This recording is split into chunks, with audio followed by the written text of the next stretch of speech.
Okay, Panoor സ്വദേശിയായ ശ്രീ മണി കാർത്തികായനി. അപ്പൊ അദ്ദേഹത്തിന്റെ യൂറോതെറാപ്പി ആയിട്ട് ബന്ധപ്പെട്ട് ഉണ്ടായുള്ള അനുഭവം ഒന്ന് സംക്ഷിപ്തമായിട്ട് ഒന്ന് പറഞ്ഞോളൂ. എനിക്ക് യൂറിൻ തെറാപ്പി ആയിട്ടുള്ള അനുഭവത്തിനും കാരണം എന്റെ രണ്ട് കാലിന് വന്ന ഉപ്പൂറ്റി വേദന, പിന്നീട് അത് സന്ധിവാദം ആയി മാറിയതാണ്. അപ്പൊ അതെനിക്ക് ഏകദേശം ഇതിന്റെ തുടക്കം വന്നത് 1996-ലാണ്. അത് തീവ്രമായ ഒരു അസുഖമായി മാറിയത് 2004. അപ്പൊ അത് ഏകദേശം 20 വർഷത്തോളം ഞാൻ യൂറിൻ ഇംഗ്ലീഷ് അലോപ്പതി മരുന്ന് കഴിച്ചു. കുറച്ചു കാലം ആയുർവേദ മരുന്ന് കഴിച്ചു. അങ്ങനെ 2016-ലാണ് ഞാൻ ഭാഗ്യവശാൽ യൂറിൻ തെറാപ്പിയിൽ എത്തുന്നത്. അപ്പോൾ യൂറിൻ തെറാപ്പി ഏകദേശം 4 മാസത്തോളത്തോളം 3 മാസം മരുന്നോടൊപ്പം മരുന്ന് കഴിച്ചുകൊണ്ടും 1 മാസം മരുന്നൊന്നും ഇല്ലാതെയും ഉപയോഗിച്ചതോടുകൂടി എന്റെ സന്ധിവാദവും ഉപ്പൂറ്റി വേദനയൊക്കെ വളരെ സുഖപ്രദമായി മാറി. ഇപ്പൊ എനിക്കൊരു അസുഖമില്ല. 8 വർഷത്തോളമായി ഞാൻ അതിന് വേണ്ടിയിട്ടുള്ള ഒരു മരുന്നും കഴിക്കും.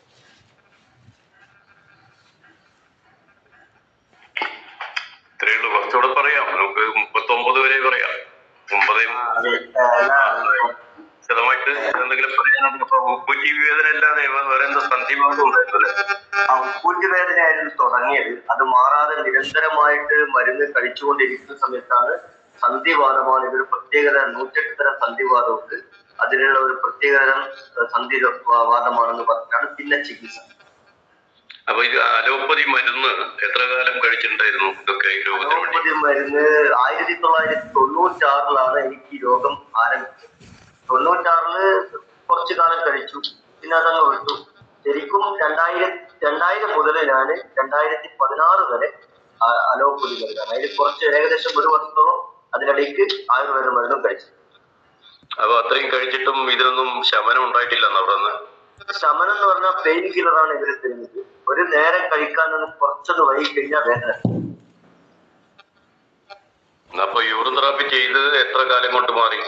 യൂറിൻ തെറാപ്പിയുടെ ആദ്യത്തെ 3 മാസത്തോളം മരുന്നും യൂറിൻ തെറാപ്പിയും കഴിച്ചുകൊണ്ടായിരുന്നു ഞാൻ പിന്നെ ഉപയോഗിച്ചത്.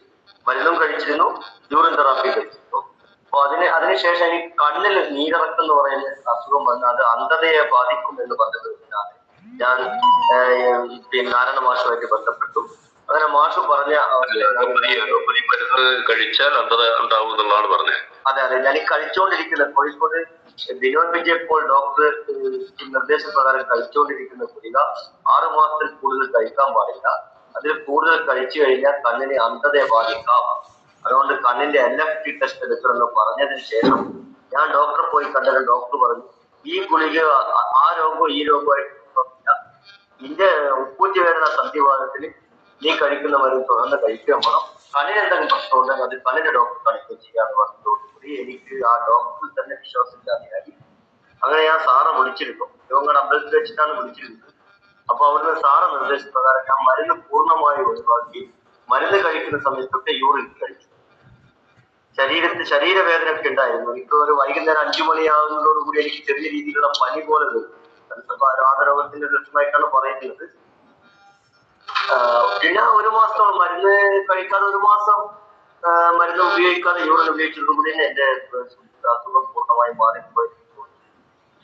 ഏതായാലും യൂറിൻ തെറാപ്പിയിലൂടെയാണ് പൂർണ്ണമായിട്ടും രോഗം ശമിച്ചത്, പൂർണ്ണമായി മാറി എന്നുള്ളതിന്റെ സ്വന്തം കോൺഫിഡൻസ് ഉണ്ട്. 101% കോൺഫിഡൻസ് ഉണ്ട്. യൂറിൻ തെറാപ്പി തുടരുന്നുണ്ട്. ഇപ്പോഴും തൊഴിലിന് രാവിലെ കഴിച്ചിരുന്നു. ഇടക്കൊക്കെ കഴിക്കൽ വിട്ടുപോകാറുണ്ട്. എന്നാൽ എപ്പോഴും ഉണ്ട്. യൂറിൻ തെറാപ്പി എന്റെ ജീവിതശരിയായിട്ട് 8 വർഷത്തോളം. ഓക്കെ, അപ്പോ യൂറിൻ തെറാപ്പി ചെയ്തു, അതിന്റെ രോഗം മാറി, അതിന് പണച്ചെലവ് ഉണ്ടായില്ല, മോശമായ സൈഡ് ഇഫക്റ്റുകളൊന്നും തന്നെ ഉണ്ടായില്ല.